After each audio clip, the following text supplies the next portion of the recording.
It's legitimately scary.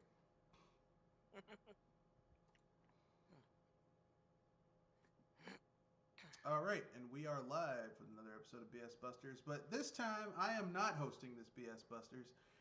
Another panelist is. So without much ado, I hand it off to the lady in charge for this podcast. Go ahead. And thank you, Red Fox. Ladies and gentlemen, boys and girls of all ages, welcome to the BS Hustlers Midweek Podcast. I am Joy Ilya Moonstar, and if anything, we're going to be trying to keep off the news a little bit. At least give Red Fox some time to charge his anger, if you will. But for now, I want to talk about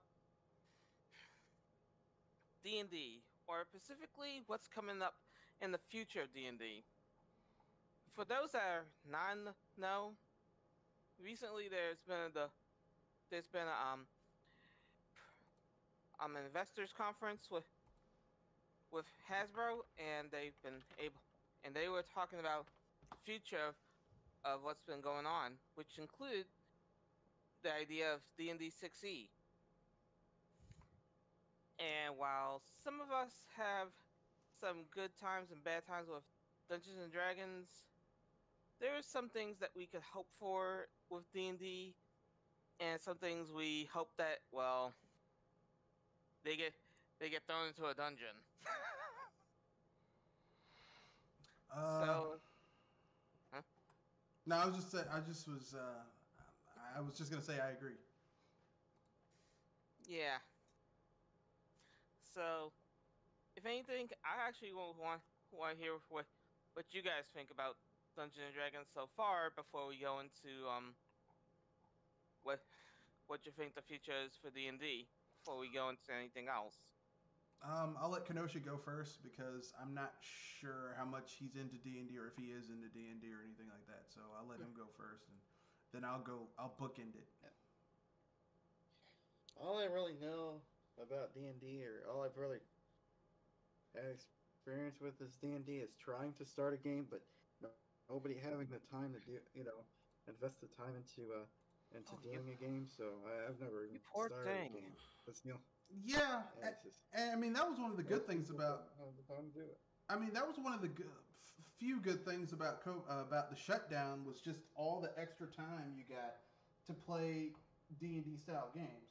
But with that being said, for me, I used to be really into D&D back in the day, like, and this was like 2.5, 3.0, 3.5. And then when 4.0 came up, 2.5 was basically like the addendum to AD&D, which AD&D is Advanced Dungeons and Dragons, yeah, or the Red Book, as some people call it. yeah, it basically like D&D when Dungeons and Dragons first came out, it was really archaic and hard. The max level was level 20 total. So if you had a hybrid class and like you wanted to do a wizard and a warrior, right? Like you want to do that build, you could either have like take 10 levels in warrior and 10 levels in wizardry, and then you'd have a wizard warrior hybrid, which I mean they might be an okay warrior and a shitty wizard. Um, it's still possible. I mean, this was in original D&D.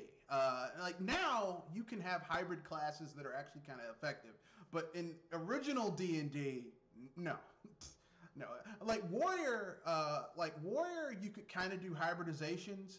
Like you could have a wizard, a level. You could take 6 levels in wizardry, and then 14 levels in warrior. Because warrior basically melee weapon users reached a plateau.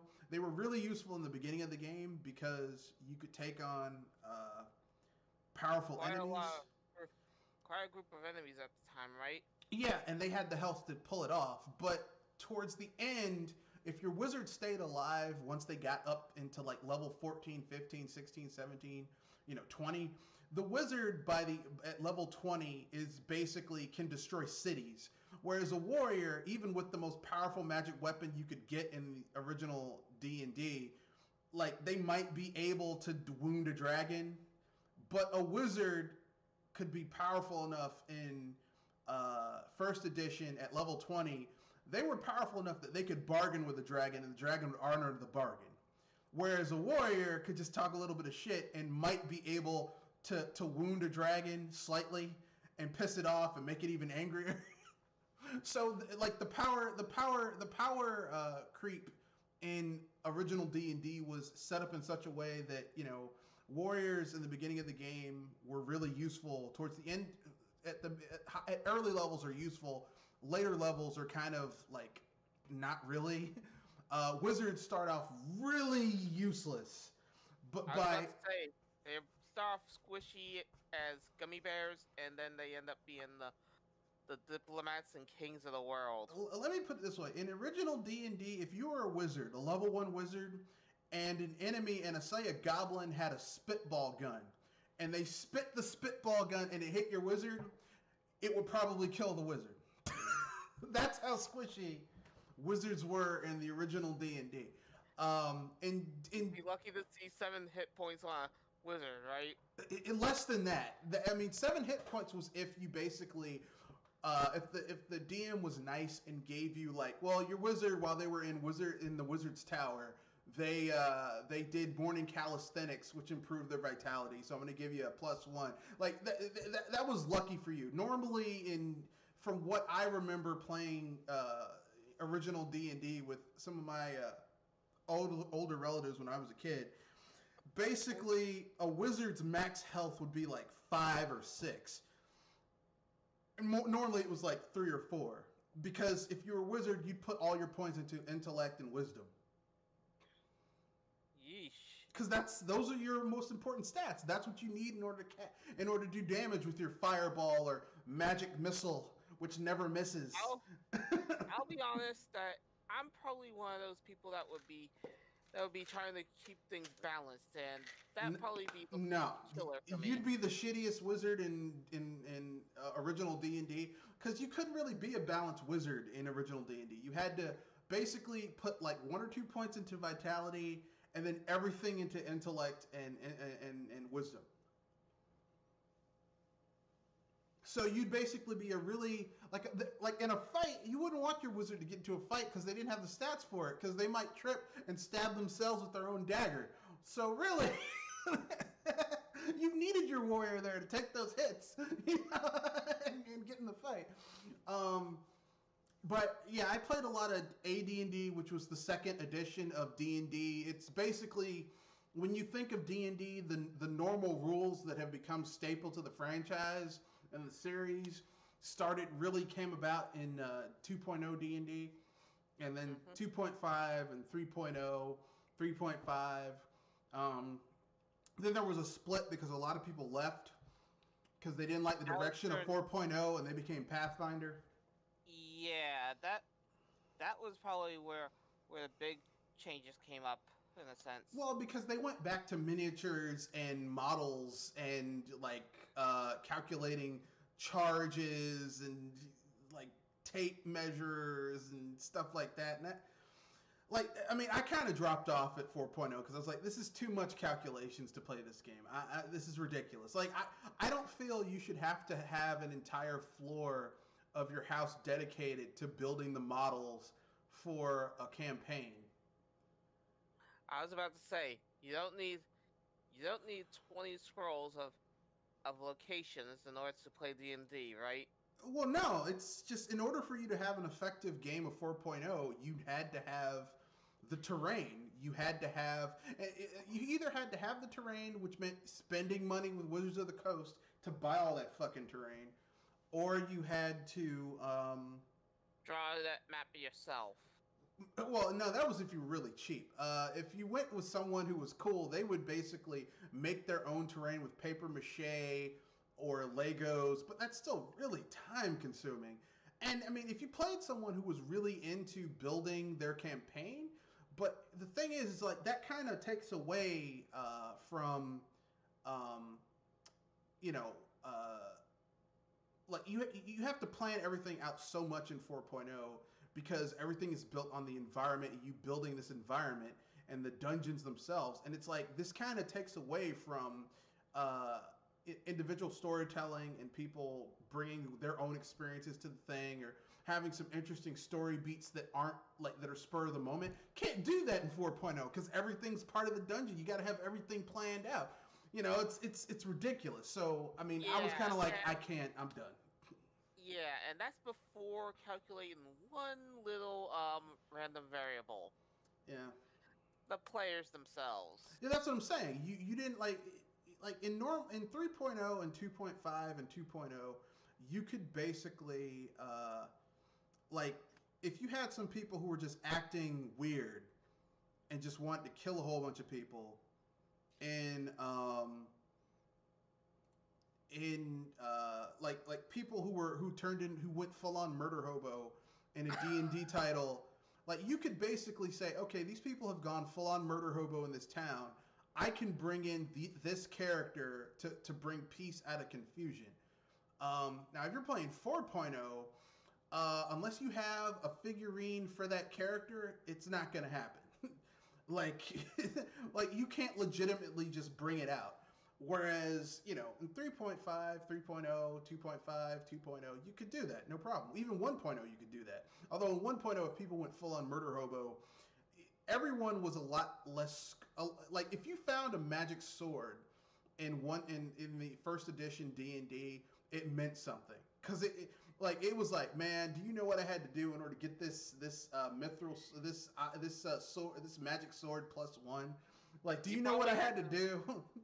You probably had to run out of a dungeon before you got your rear end roasted. Do you know the shit I had to do to get this? You know.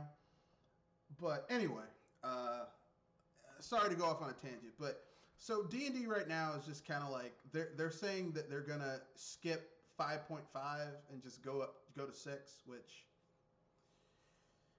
for some it's pretty much a good thing, but considering what's going on right now, some of that is a little worrying.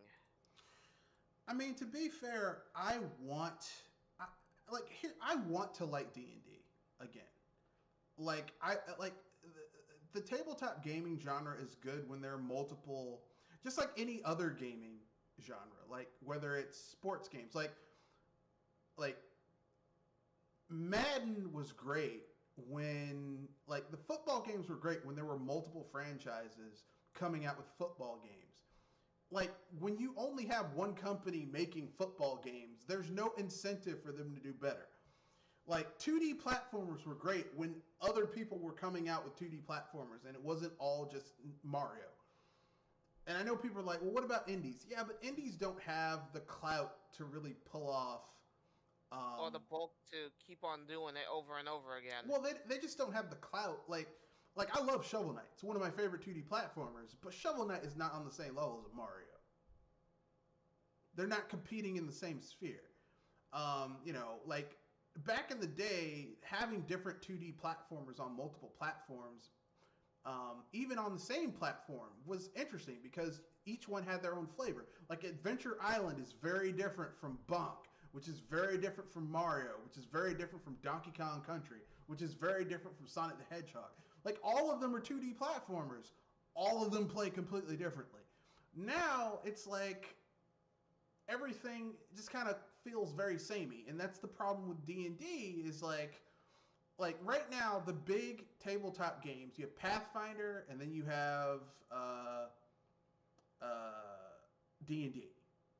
And I know people are going to say, well, what about World of Darkness with Vampire and their werewolf games? But those are more like urban fantasy than like D&D is the granddaddy.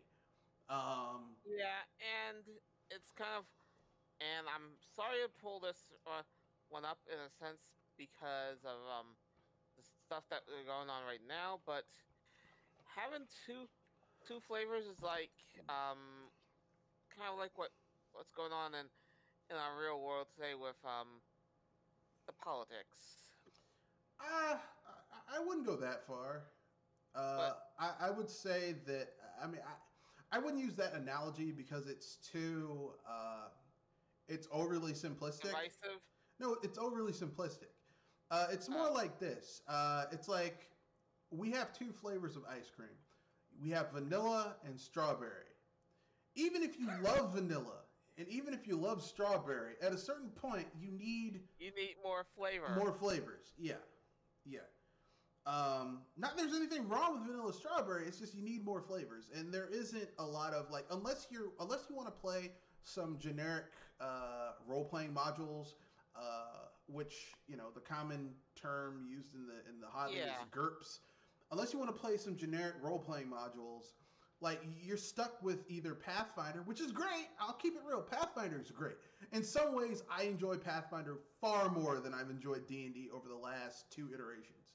Um, Yeah, and they finally went to second edition.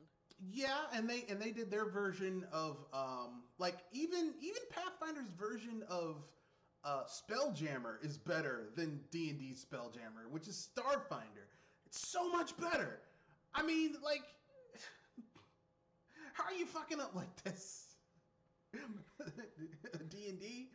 I'm gonna be honest with you. That's a little bit of a complex thing because sometimes when you look through the lens of both of the games, sometimes you see that you're kind of stuck between two rocks and no place to get out. Well, I mean, I think Pathfinder is at its best when it's taking cues from D&D and saying, how can we do this better? Like how Pathfinder handles alignments and like instead of just in classing, instead of just like because D&D is very like, oh, you're a wizard, well, you're not going to be good at fighting, which doesn't make sense when you have a character who like potentially magic users, even a shitty hedge wizard who's like the D student of their of the equivalent of their profession. College, Of their right? profession. They're the D student of their profession.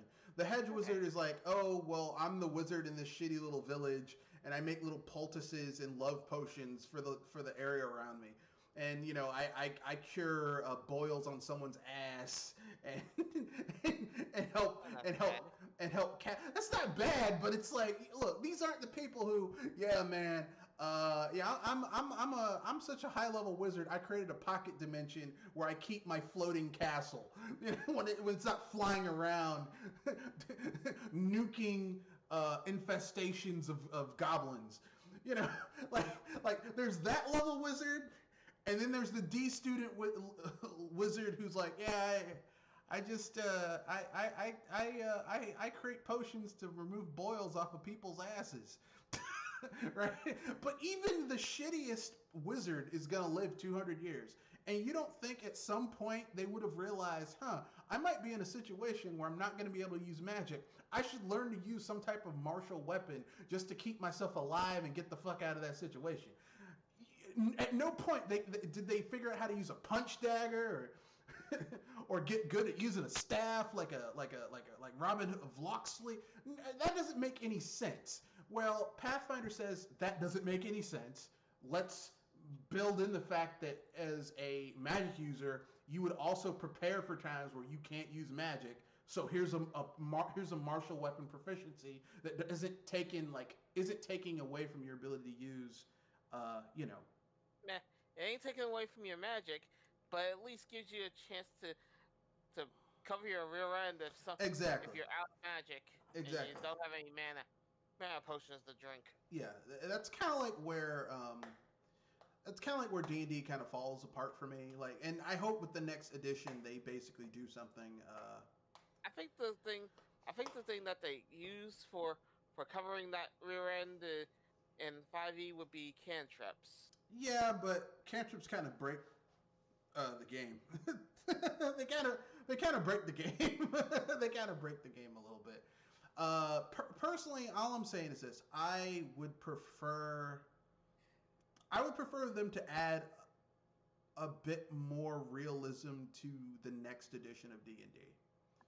Like, it's unrealistic. The only classes that should just level up and gain new spells and abilities are clerics, because their power is coming from their god, warlocks because their power is coming from whatever being that is their patron, and sorcerers because they are like savants of natural skill-based magic. They don't learn new magic spells by through wizards through years and years of hard or hundreds of hours of digging into tomes and studying. They learn new magic by kind of like how someone learns a new a really good chef creates a new Recipe. dish. They're basically like, well, maybe if I add a little bit of this and I do this and I add this and I cook it like this, it'll do something different. That's basically a sorcerer. They're the professional chefs of magic. Whereas a wizard is like a food scientist. They're like, okay, let's see, if I add a pinch of this and I cook it at this temperature exactly, it will come out the same way every time. And good luck having yourself covered when those recipe experiments blow up.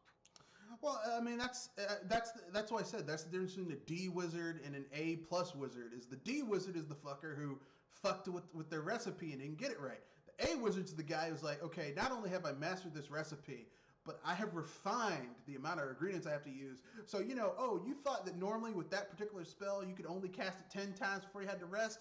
Pfft, man, I perfected that shit up to 20. Boom!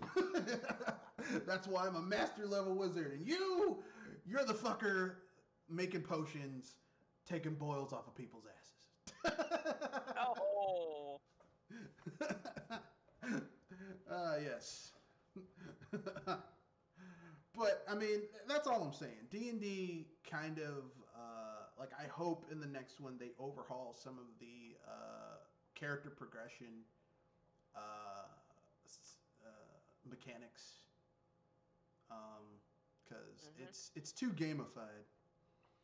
For me, I actually like some of it gamified, but only certain things that can actually make sense to being gamified. Well, it's too gamified, right? It's too gamified to the detriment of role playing. Is my problem. Yeah. It's like, okay, let's say you're playing a D&D, you're doing a long form campaign where you give people, on top of their adventuring jobs, they have secondary jobs. Because you can do that in D&D. They have professions and shit where you can be I'm a wizard, but I'm also an alchemist. I'm a warrior, but I'm also a blacksmith. It doesn't make sense that a blacksmith would just level up and just automatically know how to make better shit. A profession is something you get better at by doing it. Yeah, I mean, if anything, that would be a safe source of income, but it also means that they're learning how a weapon works, how a weapon is crafted. So it would make better sense in order for you to become a better blacksmith or even a better wizard, for you to actually, it's like, okay, you want to be a master level wizard, you have to create a new spell or discover a lost spell. If they can do one of those two things, then they can become a master wizard.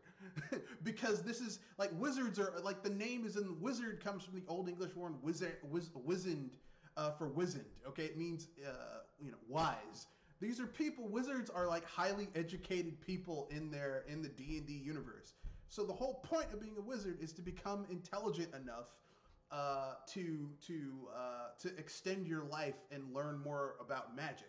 That's the whole point of being a wizard. It's the reason why liches are considered evil wizards, because they were so thirsty for knowledge and having the time to search for knowledge that they refused to die in order to continue searching for knowledge.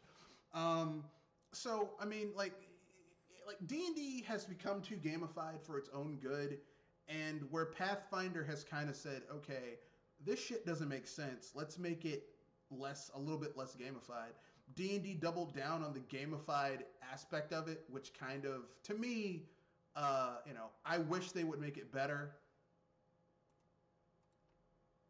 Yeah, I think I get you. You wish that the game, the system of D&D, the lifestyle system would be more in use than the basic combat, right?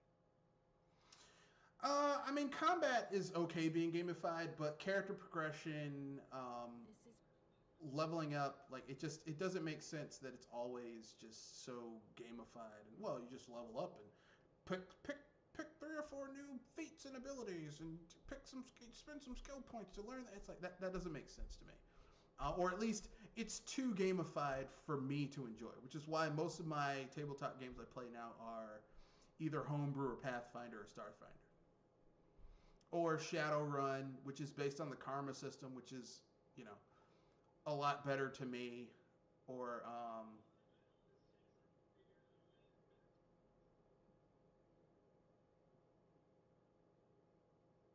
whatever. That's my opinion. Yeah. Well, me, I can actually understand where D&D is coming from in a sense.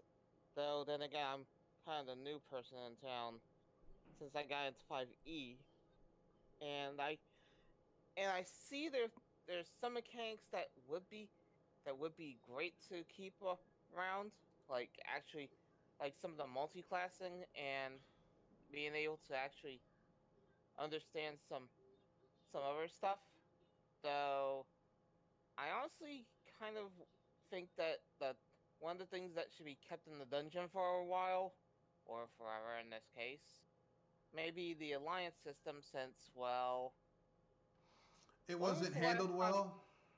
I was gonna say, when was the last time that alliance came into being a factor for a campaign? Yeah, it just wasn't handled well. Like the thing is this. There's a lot of features. There are a lot of features in every D&D that just aren't handled very well. I'm not sure why they aren't handled well. I wish they were, but they aren't. Um, Hey, it's progress, but hey, yeah, but instead of them fixing it, they just drop it and just keep it moving to the next thing, which kind of, to me, is just kind of like, okay, it's like you're giving up.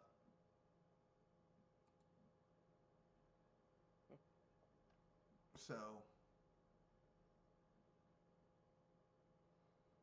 yeah. The thing is that I was thinking that that's probably one of the things that's going to have to be dealt with eventually. So why not aim at that first? um,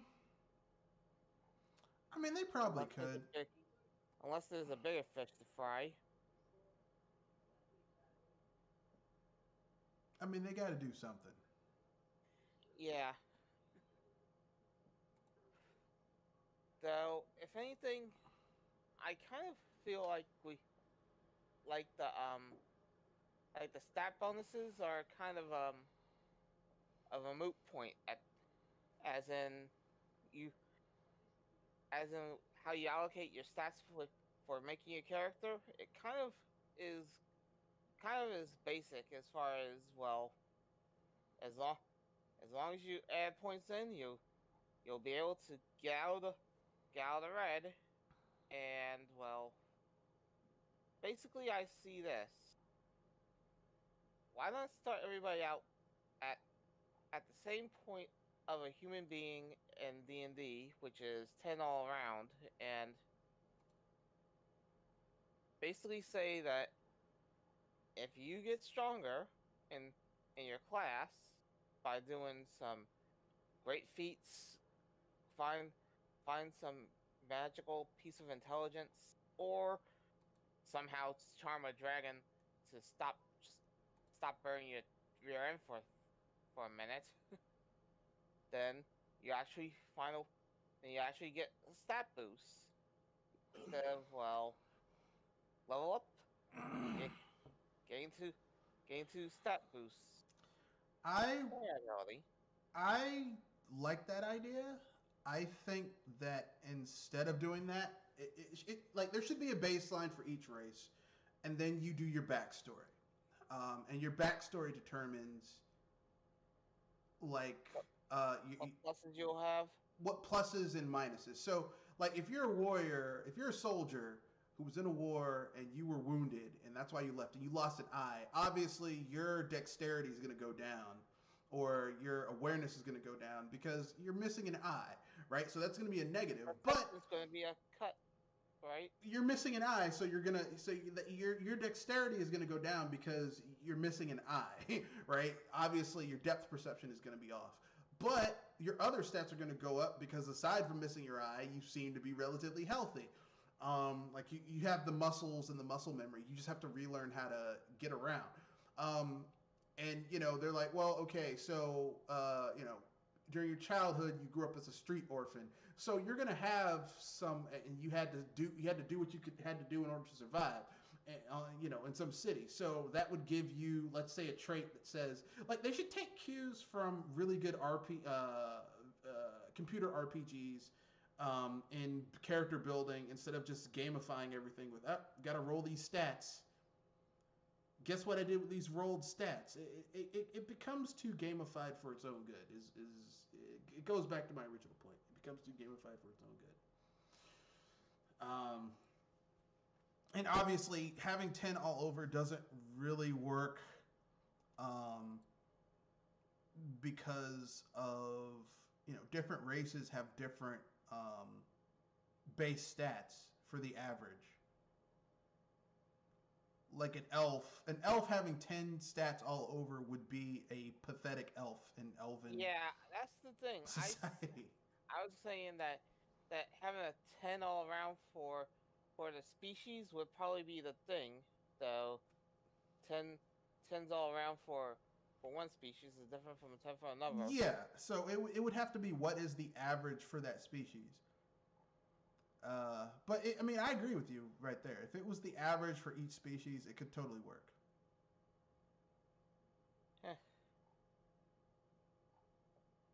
Which probably gets into one of the next things. I hope that gets adjusted or not left on the cutting room floor is certain spells that actually could work around with, that you can actually work around with and, well, tamper.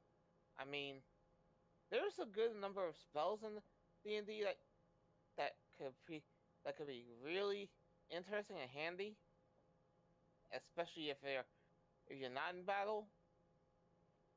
So I sometimes wish that there's a way to actually combine spells, like have a risk reward system. You mean meta magic feats? Yeah. Well, that's where homebrew comes in. Homebrew comes in where you can basically, have a spell forge where you can, if you're a magic user, you can combine spells and give them new and interesting abilities.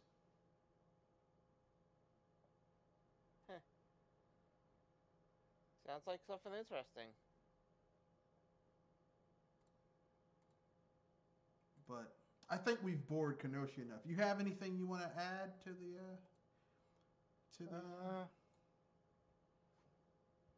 Didn't they make a couple of Pathfinder video games?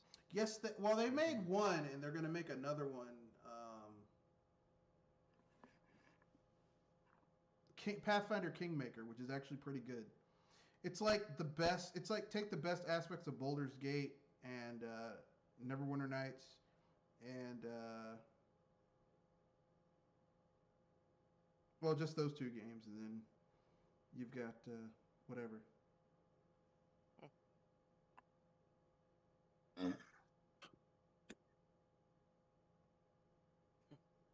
Sorry if we put you to sleep, Kenoshi.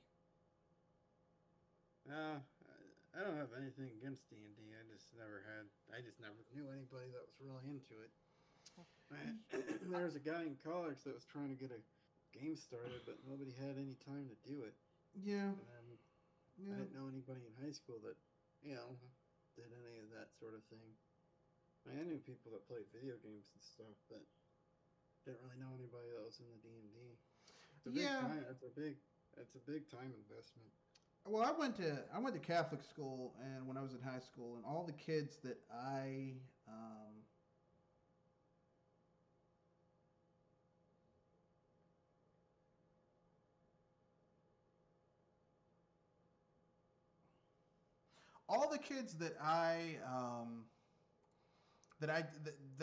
tried to get into D&D, like either I tried to get into D&D or tried to get in D&D with me, were just like,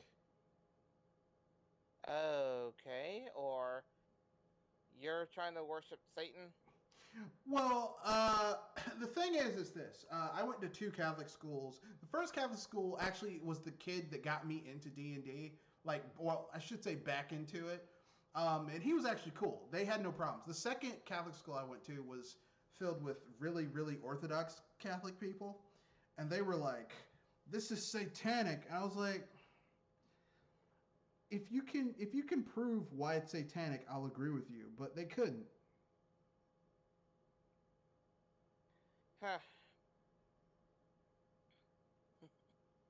Like, I think it was one of those things where they just didn't like the concept of a game where people had to use critical thinking and um, the limitations, the social mores. Because I mean, it's a thought experiment. It's a thought game. It's like you have It's to a game that think. gets you. It's a game that works your mind, Yeah, right? you have to think when you play D&D. It's not just well, let me just I shot this guy in the face. That really, like, there's more to it than that. uh, and some people don't like that, I guess, for some reason.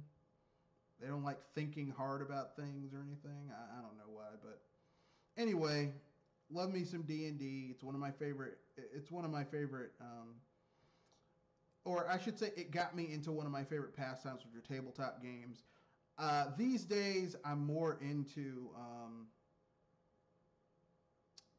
like homebrew, homebrew campaigns, or Pathfinder or Starfinder, than just straight up D&D because it's too gamified for me. Gamified. Um, and plus, alignments just Yeah, as I said, that's one of the things they should have kept in the dungeon. you know because how am I supposed to make interesting characters if every time I want to make an interesting character, I'm being forced by an alignment meter? Oh, you can't have this character, you can't have this character, that character. This character can't be in this area because they're evil, or this character is their alignment is this. They can't do that. I'm like, come on, man. That's like saying, well, every person of color who's born in the inner city is a criminal. Like, it's like you have no evidence of this. You're just saying this. That's basically how it feels to play D&D as it is right now, where they just pull shit out of their ass um, with alignments. Like, oh, this character is inherently evil. It's like, that really, you're gonna say that? That doesn't even make any sense. Um, but I mean, back to you, Joel. I guess. Sorry. Mm. It's okay, though. If anything, one of the only other things I think of that probably could be left in the dungeon for a time would be basically how basically some of the rule structures and how you create some characters. I mean, seriously, there's some ideas that are in D&D that don't get kind of don't get enough work to go around, I agree. and and I can only imagine how funny it would be to know that an elf is trying to be a barbarian, or some low magic creature is trying to learn how to be a wizard. That could be its own campaign in itself.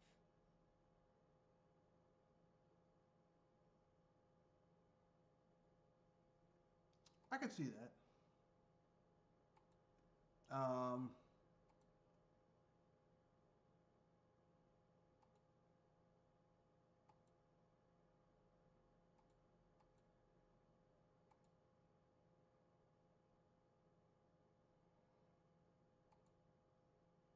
I don't know. I mean, how can I put this?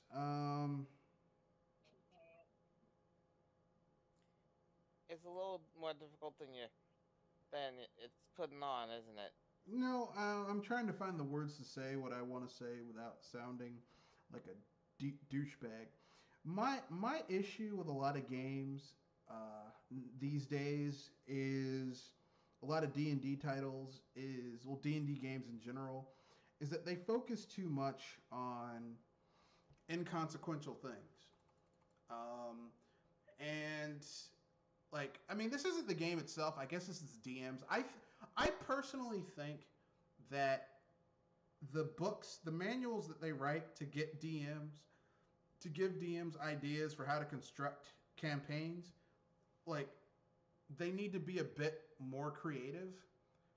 Cause I can't tell you the amount of times I have basically DM'd with people who are new, or played a game with people DMing who are new to the thing, and they start using so many fucking cliche monsters and enemies, and I'm like, you have this huge bestiary of all these different enemies, and you can't. The only thing you can think of is how many times I've had to fight a beholder, a young dragon, um, a lich.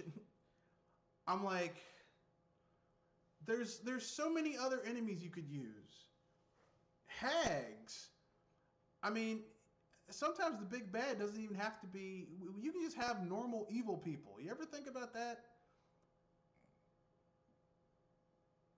But Yeah, that somehow that have the capability of amassing an army. yeah, or even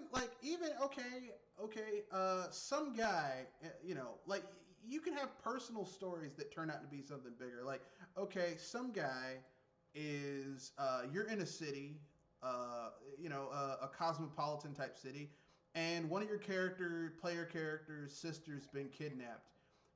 You find out that she's about to be sold into sexual slavery by an evil crime lord. Turns out this crime lord, whom you're like, hey, how could this organized crime ring exist in the city and no one know about it? Turns out one of the lords of the city, is actually getting paid off by this guy, and he knows all about it. So I mean, that's better than it was a dragon. Come on, it's lazy.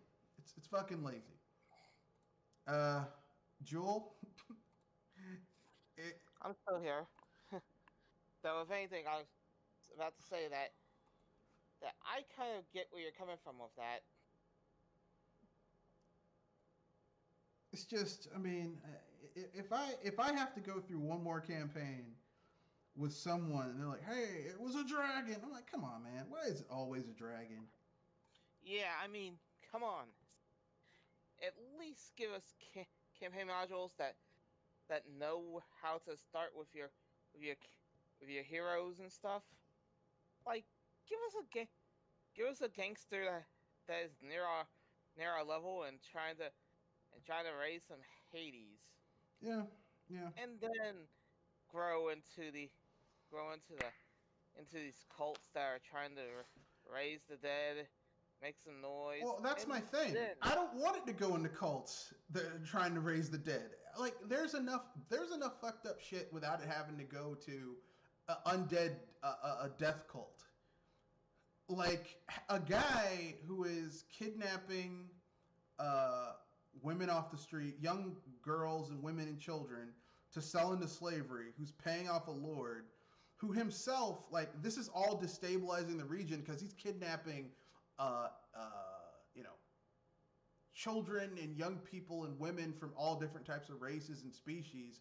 So the people, the tribes and organizations these people belong to are getting pissed. It's destabilizing the whole region. We're talking wars, reprisals, people being murdered, all types of fucked up shit could go on. And no evil, no otherworldly, the cult of Vecna wasn't involved in this. No undead liches. It's just normal fucked up evil shit. you know,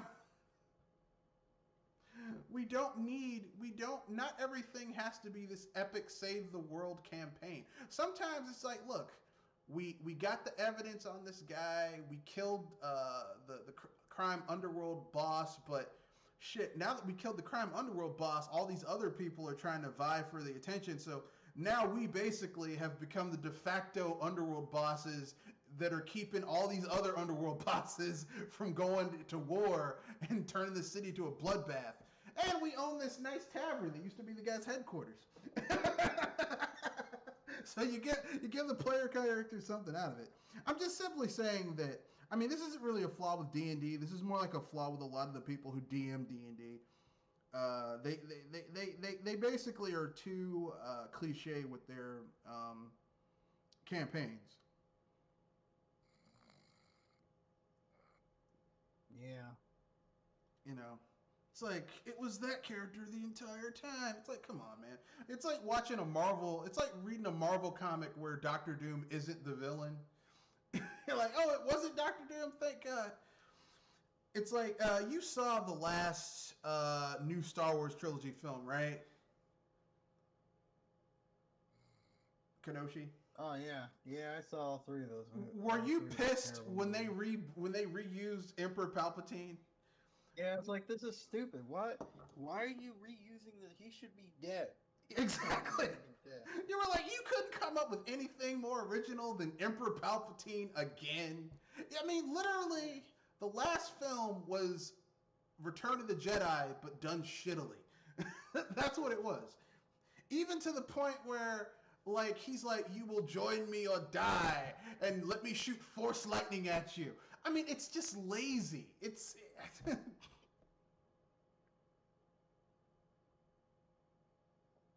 I hate laziness. And I hate laziness. I hate intellectual laziness. Which is one reason why, like, when I'm a player in a campaign, I'm very much like, okay, if it's with someone I've never really had them DM for me, or I've never role played with them before, I'm kind of like, okay, is this person gonna be intellectually lazy? Because if you're gonna be intellectually lazy, then you know, I can go do something else. But Jewel, do you have anything else you want to add before you move to the next topic? I think we got most of that out of our system. Though, if anything, I hope we could revisit it again to try to maybe give it more depth. All right. That sounds cool. Well, we have a few news stories here. I thought that would make everyone happy. Monster Hunters Stories 2 is coming to PC in July. It's going to be a simultaneous release with the Switch version. So if you have a Switch, you can get your Monster Hunter Stories fix. If you have a PC, you can get your Monster Hunter Stories fix. And that's a plus one for me. Yeah. Well, I played the first one, and I was like, I'm not really enjoying this all that much. But now that it's coming to PC, I'll probably try it on PC where I can cheat and give myself all the money, so then I can just, make it easier. Yeah, look, with RPGs these days, like the days of me grinding for money, I don't have the I mean, grinding for money is one thing, but I mean grinding for EXP. You know what I'm going at, right? I don't really use cheats for experience in most RPGs. Money, I will give myself tons of money though. Yeah, because you at least want to have a little bit of fun. Yeah, I just like maxing out, having all the health potions and mana potions, so then I can just fight without having to be like, man, shit, I gotta go back, I gotta fight my way back through 2/3 of this dungeon to get to the front, so I can go buy more shit. I don't like doing that. I want to go to town, buy all the good shit, and then go fighting, and not have to worry about, man, I gotta go back, buy shit. That's a pain in the ass. I hate that. I usually have that kind of pain in the rear end for my crew, as in I gotta go back and patch my crew up before I go into something even deeper, and no, I'm gonna have more trouble trying to fight. Yeah, I've had to do that in a lot of RPGs. Here's the thing. I think I can say that I'm the person who's played the most video game and computer RPGs on the panel. And Not really. I have ground so much that I'm at the point now where it's not enjoyable for me unless I'm doing it with another person. Like, grinding in video games is not fun, especially in RPGs. And I can tell when when there's legit grinding, and then there's like, okay, you just are doing this because you want to pad out the length of your game, which is one reason why Ubisoft's games just don't do anything for me, because the grinding in those games is just egregious. I thought you would say atrocious. No, it's egregious. Some grinding is okay. Like, I'm gonna use Chrono Trigger as an example. Chrono Trigger is an RPG where you really don't have to grind if you don't want to. But there's certain areas of the game that you can grind, and it's actually helpful. Those special boss characters, or those money characters that you always have to look forward to. No. For example, there's a spot in the Age of Magic where you have to fight your way past a certain spot in the Kingdom of Zeal before the Black Death, the Black Omen, it comes into existence, and Chrono dies. We have to fight your way past these special enemies that don't drop any money, but they give you like 10 tech points, which is what you use in order to unlock your special techniques in the game. Now, they have high evasion, so it's really hard to hit them. But if you grind there, you can learn a lot of techniques early on in the game, like before you really should have them. So, I mean, it kind of gives you, it's like, well, actually, grinding kind of is useful. But it's not like, oh my god, I have to do this or I'm not going to be able to beat this boss. Which I like. Like, some grinding is good. Too much grinding, and it's like, okay, this is egregious, and it's just too much. Like, you're just adding grinding because you want to pad out your game. Which I don't like. I don't like people adding grinding just to pad out their game. It pisses me off. It makes me mad. Like Droopy. You know what? You make me mad. Yeah, so Monster Hunter Stories 2, I'll probably get it on PC where I can cheat and give myself a lot of money because I'm not grinding my ass off for nothing. I'm not doing it. I got other things to do with my time. Then they have apparently it's been hinted that Marvel Avengers is going to go free to play, but even if they do go free to play, I don't think it's going to fix that game. Does anyone think it's going to fix the game? Well, I was gonna say, if it fixes the game, it's gonna be like a band-aid to a gash. More like a band-aid to a gunshot wound. No, ice to a gunshot wound. You've been shot, put some ice on it. How is that going to help me? I don't know, but it sounded like I knew what I was talking about.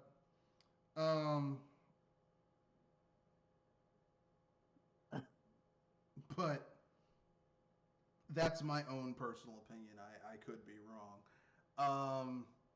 But yeah. And then game demos are coming back. How's that sound? Game demos? Game demos. That sounds good. Well, if they're gonna ask for a higher price, they better give me Give me a taste. Yeah. Give me a taste. Yeah. Look, they better cut that white packet open and let me have a taste. Asking for almost 15% more in price. You better give me a taste, son. Yeah. I'm glad they're bringing back demos. Yeah, that's one of the things that I kind of wish was done more often, in a sense. Yeah. Give the gamers demos to at least say that they have a taste of what the game is offering, and willing to say either I'm in for it, against it, or well, fuck this game. Yeah. And I'll take it a step further. I would say, like, PC has had demos for a long time. It's only in the last 10 years that you've seen demos on PC kind of diminish. Console games, there is no excuse. With all these console developers, oh yeah, digital's the future, and you can't fucking give a demo of these games, a digital demo of these games? Come on. Because you're asking $60 and, you know, potentially tens of to hundreds of hours of people's time. You should have a demo of what these people are getting into before they get the game, so they know, you know, should I get this? Should I not get this? Yeah. The return policy should also be for digital goods and services should also be improved. Yeah. I think they should take a page from GOG or Steam, where, like, Steam as it is right now, where if you play like over 5 hours, you can't return it, but if you play less than that, you can return your game and get your money back. That should be standard operating procedure for every digital game. You should be able to return it and be like, look, I bought this game, I didn't like it, I want my money back. And I stand by that statement. You should know within at least the first couple hours if you like the game or not. Well, I mean, there are games that I've bought that I like Citizens of Earth Cross Space, right? Is a game that's published by Kimco, and it's Citizens of Earth and Citizens of Space. I like both those games. I have the first one on the Wii U, and I have the second one on PC, and also on the Switch. I really like those games. And I was like, oh, so they're going to combine the two games and add some new content, and it's going to be awesome. Doesn't run on my PC. And it's like $29, $29.99. It's $30. It's a $30 game. And I'm like, fuck, you're selling a game that I can't even play, and I want to play it. And, you know, I was like, I'm getting my money back because I can't play it on my PC. So, it's kind of a boring encounter. All I'm saying is this, you know, all games, whether they be PC or console, if they're digitally available, you should be able to, like, return them if, you know, they're not what you wanted. Not buy a game and play it for like 5 or 6 hours, and you know, and then play like a 8-hour game in 10 hours and then return it. But you get what I'm saying, right?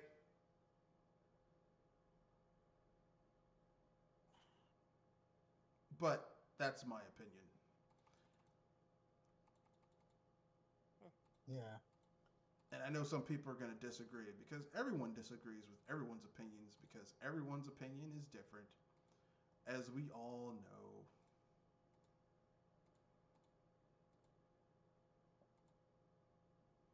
But we have some other good news here. Or maybe not so good news if you're a Sony fan. So Microsoft's acquisition, their $7.5 billion acquisition of Bethesda, not only has been given the green light, but apparently it's over and done with now. So Bethesda is now ZeniMax is a first-party subsidiary of Microsoft. So all those games that Sony fans were like, yeah, this is going to be on the PlayStation. They're Microsoft first-party games, and some of those games probably will not be coming to PlayStation. As a matter of fact, to take a page from the Louisiana Chef, I guarantee it.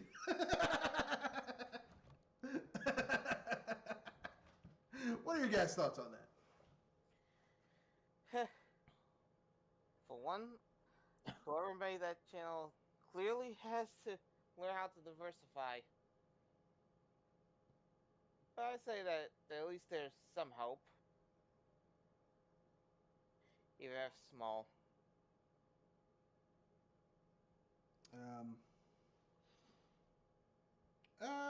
Yeah, I mean, I guess there may be some hope, but not really. I mean, like, here's the thing. Microsoft, if you own a PlayStation and you thought, well, all these games, there's an entire bevy of games that people love that are not going to come to the PlayStation console because Microsoft is not going to put these studios that they bought, these games, like, it's Deathloop probably going to come to the PlayStation? Yeah. But don't expect Starfield and Elder Scrolls 6 and whatever the next Fallout game to be PlayStation, to hit PlayStation. Uh-huh.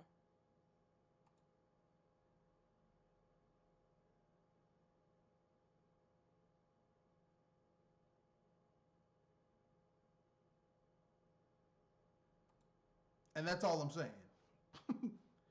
uh, like, I don't think those games are going to hit. Not only do I not think those games are going to hit, but I don't feel bad about it. I mean, for too long, PlayStation's been getting arrogant, you know? And for those of you who have, you know, for those of you who have Nintendo consoles and love the Nintendo Switch, you know, fucking get another console so you can play these games if they don't come to the Switch. That's all. If you really want to play them. That's all I'm going to say. Get a PC or whatever. Although to be, if Microsoft is smart, they'll put xCloud on the Switch so that you can play those games with the power of the cloud on your Switch. Yeah. And considering that there's already like quite a few games that you can play through the power of the cloud on your Switch, why not? Why not put xCloud on the Switch?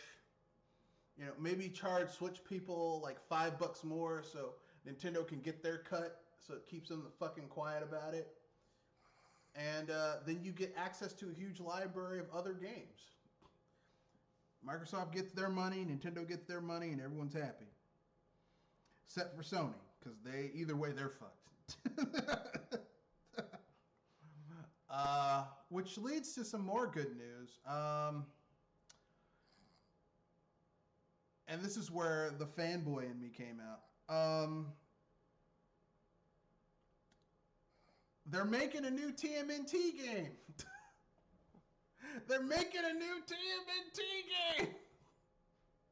Hopefully, it's better than that game that. In Streets of Rage 4. Not Streets of Rage 4. Just you mean that TMNT game? You mean that game that that TMNT game that came out from Platinum? Yeah. Well, that game could have been good, but the problem was that it was they were rushed. That game had to come out in like a year and like 6 months, like a year and a half. And if that game had another 6 months, it probably could have been great, but yeah, you know, because Platinum back then worked cheap.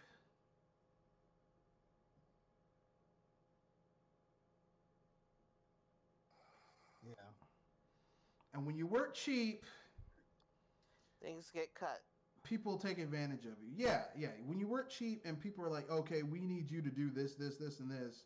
And no matter, we don't care what you want or need or whatever. Kind of sucked, really, because, I mean, you could see from that game where, like, had it had some more time, they could have implemented more open world aspects. They could have had more diversified enemies. They could have had the different turtles fight differently. Like, there were some good ideas that were in there, and had they had more time and more money, it could have been realized, but it was, Activision was like, we need to get something out before our license runs out, so fuck it. Which is a terrible attitude, but, you know, it is what it is. But anyway, yeah, TMNT, Shredder's Revenge. This game looks like it could possibly be just as good as Turtles in Time. What's the game called? Teenage Mutant Ninja Turtles: Shredder's Revenge. Oh, okay. The only downside is that theme song is kind of shit. It's a shit cover of the Teenage Mutant Ninja Turtles theme song. And I know this because I used to watch that show fucking religiously. I know that song like the back of my head. That cover is shit. But aside from that, it's... But they have and notice it's not connected to that piece of shit reboot that Nickelodeon just did. It's based off of the original from when we were kids, so you know who this is marketed towards. You know who this is. They're like, hey, we didn't forget you. Leonardo leads, Donatello does machines, Raphael is cool but crude, and Michelangelo, he's a party dude. That's all you need to know. Splinter taught them to be ninja teens, and he's a radical rat. Everything you need to know, it's in there. And apparently April can fight now, and I'm like, I'm not too happy about that, because April's fucking useless, but whatever. But hey, that's still better than that piece of shit Michael Bay movie, where everything was built around April O'Neil.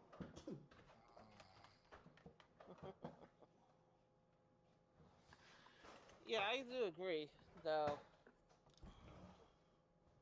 If anything, it probably is one of those times that makes me glad I got hyper. I got chosen time. Don't get me prepared for that, for Shredder's Revenge. Yeah, I mean, to be fair, I mean, what a time we live in. Like, did you ever think that we would get a proper 16-bit new TMNT game in our lifetime? I thought it was over. I thought the days of 16-bit beat-em-ups was over. That's the only reason I bought Streets of Rage 4 was because I knew if that game did well, we would get more follow-ups, 16-bit follow-ups to those types of games. Not for the game itself, because Streets of Rage 4 is okay. I think they did a patch where the characters moved a bit faster than they normally do. But, it's okay for what it is, but because that game did so well, .emu and Tribute Games got the go-ahead to make this from Nickelodeon, and the trailer's right here. Well, actually, let me so that I can share it with the viewers. Let me screen share this shit.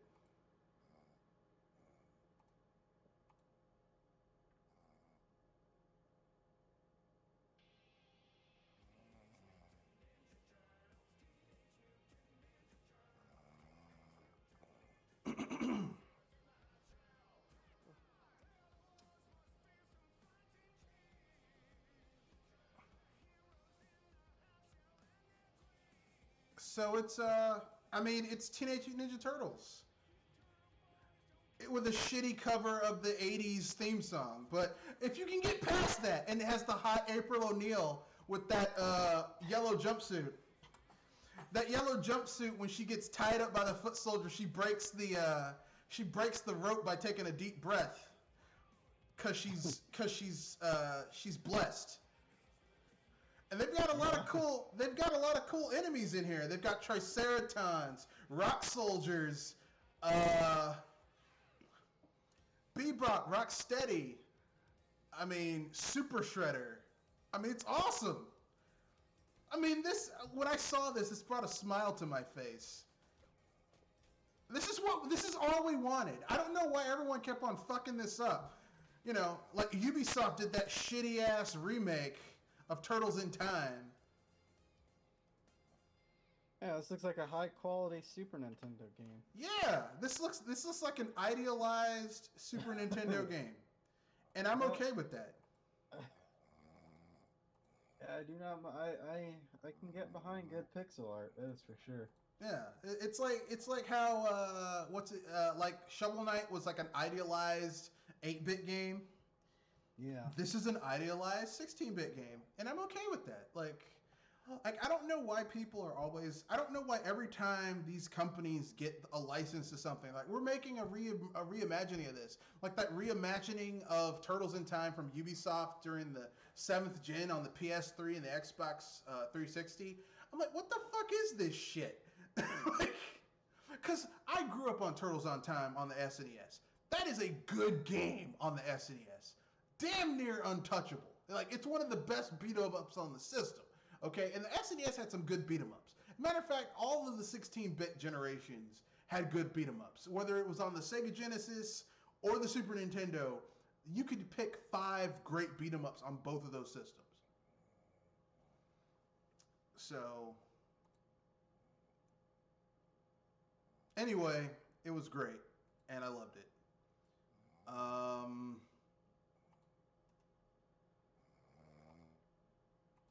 But anyway, so apparently this is going to be a year of great remakes because we're getting Blaster Master 03 from NT Creates, and then we're getting Teenage Ninja Turtles Shredder's Revenge, which, to be fair, I grew up watching that and I loved it back in the day. Jewel, wake up. I'm still here. I'm sorry if I'm sounding a little off. I'm Kind of just tired. I know you're tired. Shit's going on. Life has been kicking everyone's ass. I can appreciate that. Yeah. So if anything, I'm still saying that I'm almost too hyped for hearing some of that stuff. Yeah, as a TMNT fan, I'm just glad that they're bringing it back to what we grew up with. And I know everyone's going to be like, well, it's not like it was on the black and white comics. Yeah, but they wanted to market that shit to kids, and kids weren't ready to see. Because in issue 1 of the Turners and the Teenage Mutant Ninja Turtles comics, with Peter Laird and with Kevin Peter Laird and Kevin Eastman, they kill Shredder's doppelganger. They fucking murder the shit out of him in the first issue. It's fucked up. But, I mean, April O'Neil is hot in both of them. In the original, April O'Neil is a biracial girl with a Jerry curl. And biracial black lady with a Jerry curl. I actually like her in that. But yeah, she, like that wasn't really appropriate for children. And It's graphic. It was dark. It was gritty. Everyone's like, oh man, you can't have the dark and gritty. No, like literally the original comic is really dark and gritty. And that movie from 1990, 89, 90, like was kind of dark and gritty too.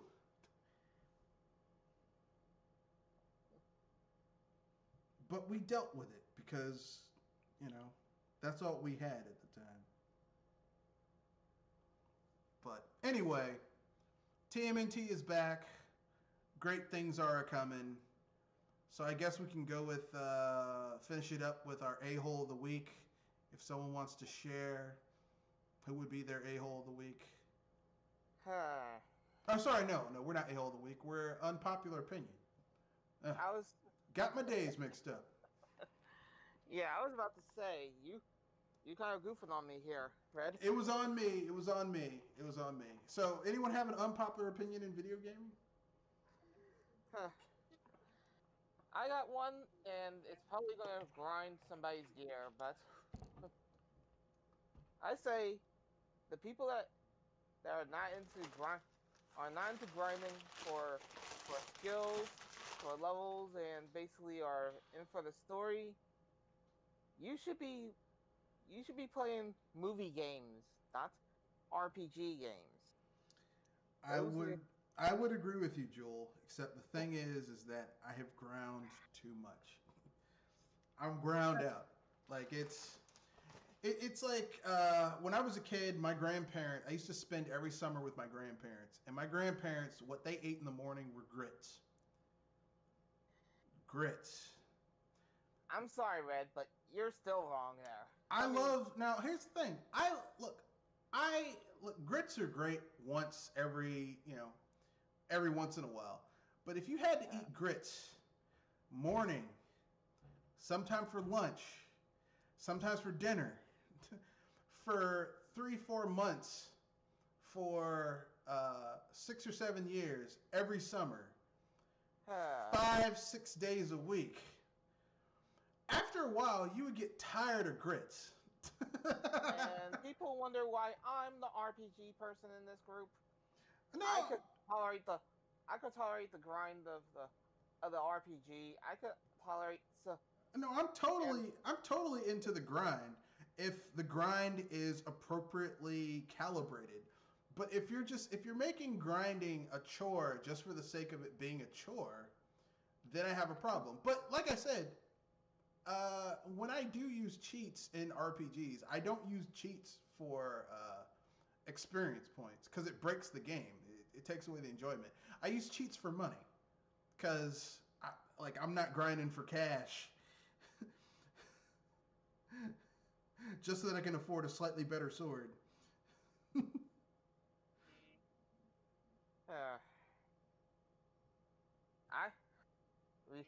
reason I'm the one that tries to grind, because if anything, you always have to be able to earn your gear, and basically, if you're if you're interacting with the system and knowing how it works, it'll basically treat you well. Fair. Especially in games like Paper Mario or Yeah, Bravely but Default. Paper Mario really doesn't have grinding. Like none of the Paper Mario games really have grinding.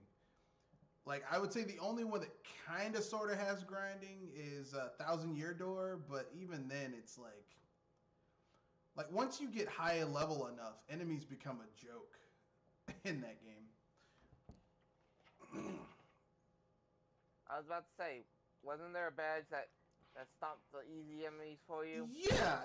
It's like once you get high level enough, and the badge that gives you bumper, which basically lets you just walk over weaker enemies. Like even, it's like get out of my. Which makes a lot of sense because if you're really high level, enemies shouldn't want to fight you.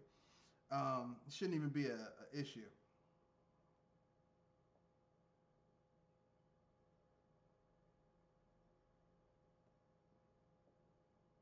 But Kenosha, you have an unpopular opinion you want to share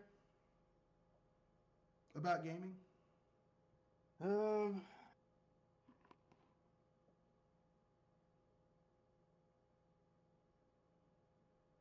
think esports is overrated, or kind of I get having competitions for games, but I wish they would call it esports.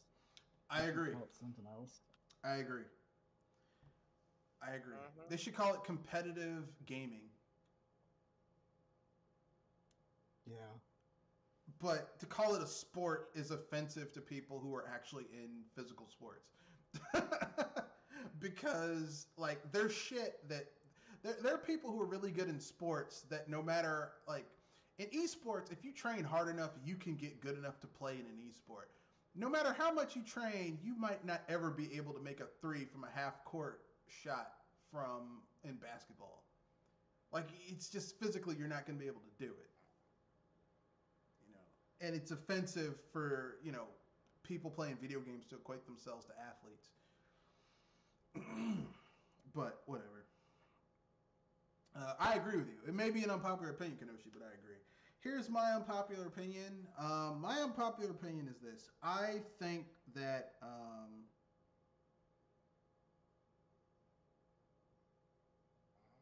some shit that there's some shit some other people said on Twitter that I'm going to that kind of riled me up a little bit, but not in a negative way, really. I don't think everything needs to be ported to everything, right? Like,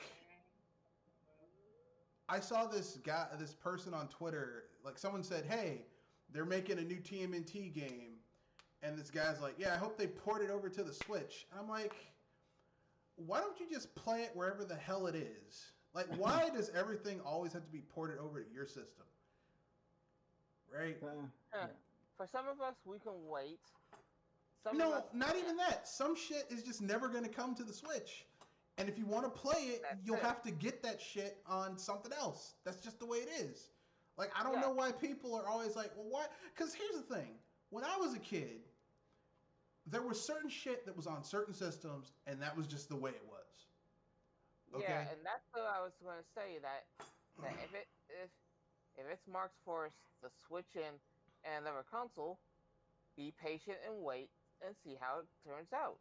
Like, And if okay, it's not coming to a console like ours, it's it's possible to either wait until further notice or go buy the system to get it. I'll give you a legitimate example, right? Like, as a kid, I loved, my friend, who was a huge Batman fan, tried to get me hooked on Batman Returns for Sega Genesis. And I played it, and aside from the vehicle levels, the rest of the game was kind of trash. So he came to my house, and I played Batman Returns for the SNES. It's like a standard beat 'em up, but it's a really good Konami beat 'em up. So, you know, and he was like, man, this is a really good game. Man, I wish it was on the Sega Genesis. Like, no, man, you got to get that shit on the SNES. That's just the way it is. You know, like if you wanted to play Turtles in Time, you had to have a fucking SNES to play it. Okay? You know, you want to play Legend of Zelda, you got to play that shit on, you know, the SNES. You want to play Mega Man X 1, 2, and 3, you got to have an SNES to play those games. Or PC, although the PC ports kind of suck. All right? Like, I don't understand these people who are like, yeah, man, I got to play this game on this. I wish they'd port this game. Why? Why does everything have to revolve around your need to not want to, you know, upgrade your fucking gameplay system? Look, even though I'm a Nintendo gamer, I've always at least had 2 consoles in my house. All right? Even back during the 16-bit generation, I had a Sega Genesis. Okay?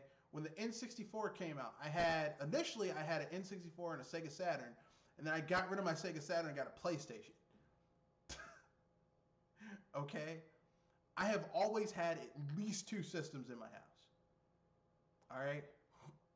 I'm not including the PC, so technically 3, but you know, the 6th gen came out. I had a PS2 and a GameCube. PS3 came out. I had a PS3 and a Wii. All right. Now I have a PS4 and a Wii U and a Switch. Okay. The 9th gen, I have a Switch and nothing else because, you know, but I might get a streaming Xbox Series 1X. Maybe. Yeah. Because it's $299, man. Same price as a Switch. But, you know, because I don't need top-of-the-line graphics. So, you know, if you want to play shit, stop being so, oh, no, I got to play this. It's got to be like this. Look, man, sometimes you just got to take that jump, all right? Stop always whining about how you want everything to be, you know, just for you. Anyway, that's the end of the podcast. Yeah, that's the problem. I just, you know, there are people out there who believe, oh, everything should be on everything. It's like, well, they need to sell these consoles, and having everything for everything is going to make things a lot harder.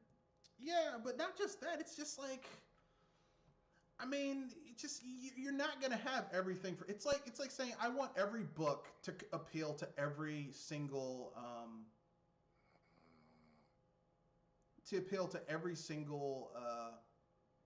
person. It's like not everyone is gonna like the same shit. Like I like science fiction and fantasy, with some nonfiction and some thriller thrown in there. Some people really like reading sonnets and shit. Some people really like reading old classics like shit from Emily Bronte and shit like that. I don't. But everyone has, it would be ignorant of me to expect everyone to like the same shit. You know?